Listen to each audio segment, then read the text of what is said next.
Hello everyone and welcome to the One Stop Co-op Shop.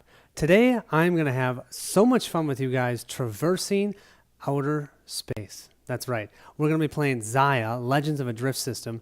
However, we're going to be using the solo expansion, which is called Xia, Embers of a Forsaken Star. So this game normally was a competitive game. It was actually for 3 to 5 players. There was a 2-player variant, and I think some people figured out a way to just play it solo without the expansion. But the expansion came out. It provides solo rules. It provides a campaign system for solo rules. It is amazing. Now, if you just recently saw my Spirit Island playthrough, you will find that this game is 100% different from Spirit Island. There is so much randomness. There's dice rolling at every little stretch that you can possibly think of. We're going to be dice rolling for moving, for any sort of interaction on the board. There's going to be lots of dice. So this will be a nice change. If that's not what you want to see, I apologize, but I'm telling you, I am not a big dice roller, okay? I prefer those strategic games with less dice rolling, where you can mitigate a little bit more, but this is going to be a keeper for me, and I will tell you why after the playthrough. But it is just a lot of fun. I love exploring the outer space and creating my own universe each time I'm playing. So just like normal, if you'd like to see how to set up the game, hang out on this video. Otherwise, go to the videos after this for the playthrough. And I just want to call out Board Online and Board Offline should have a playthrough of this. I think he's doing solo soon. I think he did the original game solo already, and so he got the expansion, so I think he'll be doing one solo. And then Wildfire 1984, he actually has seen a couple of my videos, and I noticed he had a playthrough of it. Check it out. I think it's one of his first ones, and he does a really good job. I learned a ton from his playthrough, so feel free to check that out. I'll put both of those in the links, and maybe I'll also put it as a card so you guys can see it. It'll pop up if I remember, if I'm tech savvy enough. But yeah, otherwise, let's jump right in. When playing with the expansion, the first thing that you're going to do is grab the near star, and you want to place this tile right out in the center of the board. This is going to be the start of your universe. You also are going to grab the kiln, which is this specific, I would call it, a space station. And if you dock there, it's an area where you can sell Ember, which is a new part of the expansion. So the expansion adds another type of resource, Ember. There's, I think, 6 total, so this added another one, and you can sell that for money, credits as they call it here. After setting up the star near on the board, you want to draw at least 3 tiles here, but you need to have 2 spawn points. So if after 3 tiles we don't have 2 spawn points, we'll keep going. So we'll flip this first one. Ooh, Farron's Call. There is no spawn point, so we'll keep going. Let's see. Ooh, Neovostok. Still no spawn point, so we'll keep going. Here's a spawn point, Kreller 4, and we need one more spawn point, and here it is. And this is Outpost 338. Now what we get to do is set these up on the board any way that we want. Here we have the start of our universe. So we have Near over here, Farron's Call, Outpost 338, Kreller 4, and Neovostok. Now, you can see on some of these, there are these question mark icons here. Those are exploration areas where we place these exploration tokens. You're going to get a full new set of these in the expansion. And instead of with the ones in the base game where you either got a fame point, money, or I don't know what the other thing was. You'd get fame point, money, or nothing, I think. These ones give you different types of resources. They might give you ice damage, which is something new in this expansion. They could also give you a captain in need, and then that's when you draw a mission card and you just look at where they need to go, not at what they need you to do first, and you can drop them off there for a fame point, etc., etc. But we're going to use these new ones. We're going to set them up on the tiles that we have out. Let's see, one here and one here. Perfect. And so we can collect those, and every time we collect 2, we can give those 2 up for either 2,000 credits or for 1 fame point. After setting up your universe, what you'll want to do is pick out your ship. So because we're starting at the beginning, we start with a level 1 ship, or tier 1. They call them tiers. You've got a bunch of different ones to choose from. I'm going to grab the Ghost Stalker. So I'll have a total of 8 energy that I can use each round. I have an impulse of 3, so you'll grab one of these tokens. And impulse, all that does is lets you do a movement of 3, and you don't have to use one of your engines. It's really nice. And then each one of these comes with their own special ability card. And what's really fun about this game is each time you level up your ship, you get to keep the special ability of your older tier ship. So as you go through, your ship inherently becomes more powerful because you have more abilities that you can use. Since I'm going to be playing with the Ghost Stalker, I have the Disruptor Field. As an action, spend 2 energy and roll a d20. If I roll a 1 to 8, nothing happens. But if I roll a 9 through a 19, you may pass through a planetary shield border 1 time this turn with no consequence.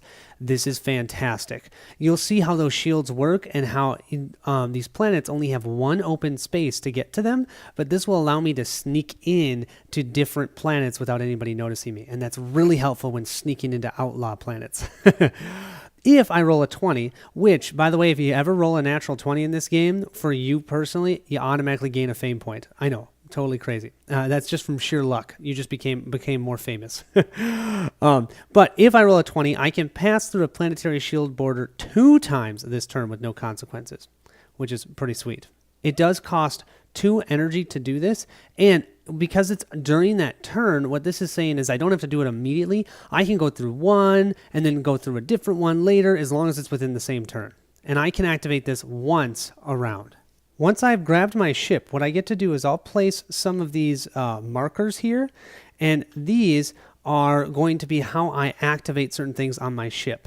This area is where I'll place my engines, my shields, maybe a GTS, all of that stuff will go on this part, and you can see this is all where it can fit. Also, if I have any cargo, so if I pick up any cargo cubes, they're going to go on the ship as well. And if I don't have any space, well, then I have to leave them out in outer space, and that can negatively affect me during the solo play. I'll also place a marker here to show that I have full energy at 8.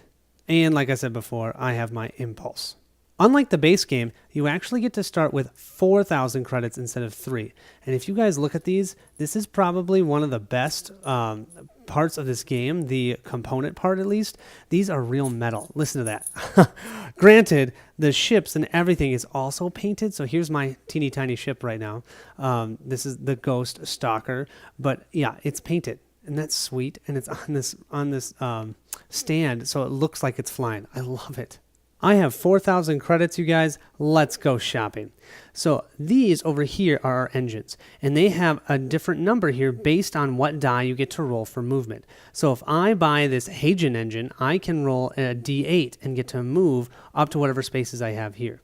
If I buy this Raptor K engine, though, I get to roll a D12. Or if I get this M22 engine, I would roll a D6. I think it cost me 2,000 credits, but I think I'm going to get this Halon engine to be able to roll a D8. I also have some shields over here, so I'm going to get this basic shield. I think it's called a Targe shield for 1,000 credits, and I can use that to prevent damage, either from environmental damage or from being attacked by someone like the Scoundrel. Something that the expansion provides are all of these small tokens up here. These GTSs are fantastic. So I just told you that as we're going to be moving, we're going to roll a die, and whatever we get in that die, we're going to move that amount. Well, I can have a D12 and roll a 1, right? But if I have these GTSs adjacent to my engine, so let's say I had it right here or right there, then I get an automatic +2 on my die roll. So if I roll a 1, I'd actually get to move 3. However, the GTSs don't let you exceed whatever number you would roll at max on your die. So if I roll a 12, having a GTS next to this isn't going to let me move 14. But if I had rolled a 10, it would let me move to 12. So those are awesome. There's also these M computers. And what they do is they let you hold 2 more mission cards. So now instead of only having 1 mission card, you could hold up to 3, which is awesome. Then they have this piercer here, and if you put one of your activation tokens on here, you reduce the amount of shields that your opponent has by 4. And then the last one here, this is called an Enviro Shield. This is awesome because what this does is if I take damage from an environment, so that would be maybe asteroids or something like that, I can just place one of my activation markers on here, and it does the automatic max of whatever your shield is. So my shield right now will be 6. So if I get one of those, it would do an automatic 6 prevention of damage. Pretty cool. But it's only for environment. It's not going to work if you're attacked by somebody. So if they're shooting missiles at you, this isn't going to help. What I'm going to do is I'm going to pay this 1,000 credits and get 1 GTS so that my engine is a little more efficient. Now, as you saw, there's tons of other things you could buy. You could buy missiles, you could buy blasters, there's different types of shields. There's also this additional cargo hold that can go outside of your ship and it can hold more things, or one of my favorite, the armor plating. And so you can have that sticking outside of your ship and you can put your damage out here, because when you take damage, you have to put it inside of your ship, and it can reduce your engine's efficiency or your shield's efficiency or wherever you put it. So you could put damage out here so you don't have to worry about it. That's pretty cool. But I don't have enough money. Not going to buy any of that for now. I've now set up my ship. You can see my engine here. I have my GTS adjacent to my engine so that I will get that +2 benefit when rolling my D8. And then here's my shield. And as you can see, I only have one spot for cargo. So if I happen to pick up some sort of cargo and I place it here and then I find another one, I have to leave it on the board. I have to leave it out in the universe, which is bad. So I'm going to want to upgrade my ship as soon as possible. But I love this ability so much, I decided that it's worth it. I'm just going to try and make some money, upgrade to a level 2 ship as soon as possible. Plus, upgrading my ship gets me a fame point, so I'm not going to complain. So let's talk a little bit about what the objective is in this game. You are trying to become as famous as you can, and that would be to get up to 20 fame points, not fate, and you become a legendary legend. Wow, that's a terrible name for whatever. That's okay.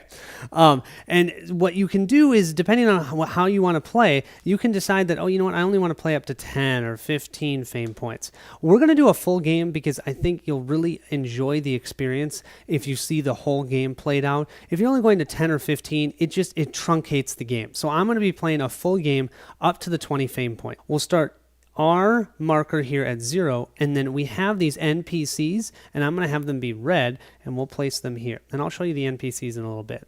But our goal is to gain as much fame as we can so we beat those NPCs to the 20 fame points.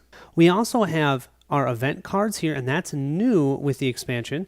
Our title cards here, which anytime you claim them, you gain some amount of fate, and then your mission cards. And mission cards are ways to obtain fame as well.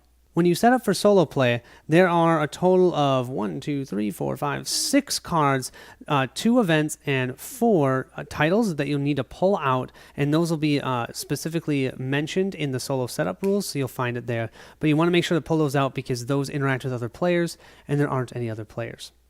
Now, on this fame chart here, the first time anyone passes one of these spots that's pink or yellow, if it's pink, you draw an event card. If it's yellow, you flip up a new title card. The thing about this is that it's always just the first person that gets there. So if I get all the way to this mostly harmless, but then later on the NPCs get to this fame point, we don't have to draw another event. We've already done it once. So it's whenever the first person gets there. For the solo game, you do flip up the first title and it's available for you to obtain. Here's our first title that we could potentially claim, Jack of all trades. It would give us 2 fame points, which would be awesome. How we can claim this is we'd have to successfully mine, harvest, and salvage in one turn, which is a lot. Now, once we claim this, we wouldn't get this benefit until our status phase of that turn, but going forward, we could add +3 to mining and harvesting rolls, which is awesome. So that's actually kind of cool, but I don't know how realistic it's going to be for me to be able to do all 3 of those in one turn. But you never know. There are a total of 3 NPCs in the game. We have the Enforcer, the Scoundrel, and the Merchant. We can, at the beginning of the game, determine their player order when they do come out. So I'm going to have the Enforcer go first, followed by the Scoundrel, followed by the Merchant. Each one is going to have their own awesome painted miniature. They look so cool. And the Scoundrel will start out as an outlaw. So that means he'll have a bounty. So when he comes out, he'll have a bounty of 2,000 credits. That means whoever kills him, which may end up being the Enforcer depending on which behavior we choose, which is going to be random. But if you do end up destroying the scoundrel, you obtain the bounty that's there, which is kind of cool. We can also get bounty if we ever shoot and destroy, or even just shoot the merchant or the enforcer. So what's also different in the solo game is, unlike in the regular game where you only get bounty when you destroy a ship, even if I shoot the enforcer or the merchant, every time I do any sort of damage to them, I increase my bounty by 1,000. In the base game, each of these NPCs have their own basic behavior characteristics, but with this expansion for the solo game, there are 2 cards, each one with 2 different potential behaviors that when they spawn, you will roll a die to randomly determine which one will be active through the game.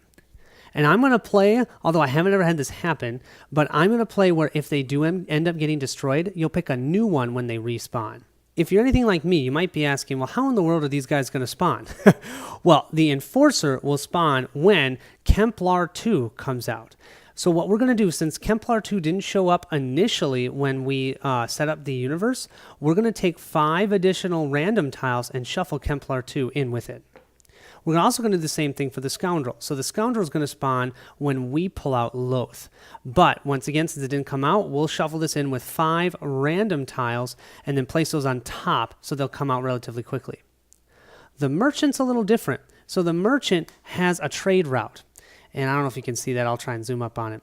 This trade route has different planets here and their names. When 2 of those come out, that second one that comes out, that'll be where the merchant starts. And then he will be moving through his trade route, trading goods for money or fame points, depending on his behavior. And so we just have to watch to make sure that 2 of these have not come out. And so far we don't have any planets out actually, so I don't have to worry about that. But one of them is Kemplar 2, so we know within the top 7 tiles, well, he'll at least have this Kemplar 2 out. Here we are, we've got our total of 7 tiles, 5 plus the 2, so Kemplar 2 and Loath, and then we will set this on top of the tile stack. Something else the expansion provides is this economy board. So what a lot of people talked about in the base game was that if planets that would buy and sell similar items were really close together, people would just go back and forth to make tons of money and make fate points that way. So to prevent that, there is a limited amount of supply of each one of these types of goods. And what happens is when you sell it to a specific planet, it actually will convert into the next type. So you can kind of see the arrows go through here. So if I sell Cyber, Cyber will turn into Terra, and so we'll put Terra into here. Now, if ever any of these are empty, they're going to be what's called in demand. And so then we'll place 1,000 credits in that spot, and the next person to fill that will gain that 1,000 credits. Kind of a cool mechanic. But if this is empty and we're trying to buy more of the Cyber, we can't because there's none here on the economy board. How we determine the starting amount for each of these types of goods on this economy board? You guessed it, some randomness. Let's roll a d6 1, 2, 3, 4, 5 times. I'll do that off screen. You don't need to see me roll a d6 5 times, but I'm going to do that, and then we'll see what the economy board looks like. Here we have the economy board set up. So you can see here we have tons of plasma. We definitely are low on Cyber, and so if we end up buying this, we can make this in demand and then make some money that way. Something I almost forgot to show you guys, we have our NPC Stats slide A and slide B, which is the other side. So I'm going to play on the normal rules, which means that we're going to use side A all the way until somebody hits 10 fame points. Then we're going to flip this over and the NPCs get stronger because, of course, the game's going to assume that we're stronger at that point as well. So what this tells us is instead of using what's ever on the card for the basic game, this tells us our movement, what they use for attack, if they have any shields, and how much damage we need to do to actually kill them. And whenever we kill them, we get a fame point, and we get whatever bounty they have, if they have one. So an enforcer and a merchant aren't going to have bounty, but the scoundrel will. Of course, the merchant, they potentially will have money that they're carrying around, so we will obtain that money at least. And if the enforcer kills the scoundrel, well, then he'll have the scoundrel's bounty, so then you can get that. So it all depends. The final thing we need to do is spawn our ship. So we can spawn it either in this spawn point or this one. And I'm going to do this spot because I am looking hungrily at these 3 exploration tokens, and I'm hoping I can maybe find a planet over here so I can recharge my energy. That's it for setup. Hope you guys are excited. I love this game. I'm having so much fun with it. So I hope you guys are excited for a fun outer space adventure. Thank you so much for watching.